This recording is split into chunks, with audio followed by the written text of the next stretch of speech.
Marami ang nag-iisip na ang Gel Blaster ay simpleng laro lang. Pero para sa maraming players, higit pa rito ang naibibigay nito. Una, nakakatulong ang Gel Blaster sa pisikal na kalusugan. Sa bawat laro, mapapatakbo ka, makakapag-dodge, at makakagalaw ng mabilis. Para ka na ring nag-e-exercise habang nagsasaya. Pangalawa, nadidevelop nito ang teamwork at communication. Hindi sapat ang magaling lang bumaril. Kailangan marunong kang makinig, makipag-coordinate, at magtiwala sa mga kasama mo para manalo ang buong team. Pangatlo, nahahasa ang strategy at decision making. Sa bawat sitwasyon, kailangan mong mag-isip ng mabilis kung aatake, didepensa o magre-reposition. Ang mga desisyong ito ay nakakatulong din sa problem-solving skills. Isa pa, ang Gel Blaster ay magandang stress reliever.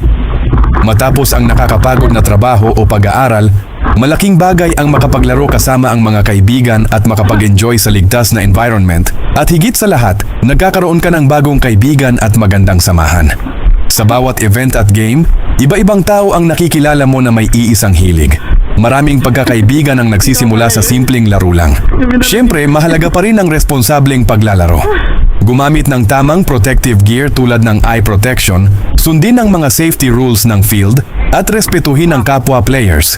Sa huli, ang Gel Blaster ay hindi lang tungkol sa panalo o dami ng eliminations. Ito ay tungkol sa kasiyahan, disiplina, teamwork, at mga alaalang nabubuo kasama ang komunidad. Kung gusto mong subukan ang isang hobby na masaya, aktibo, at puno ng bagong karanasan, baka ang Gel Blaster na ang hinahanap mo. Kita-kits sa field at laging play safe, play fair.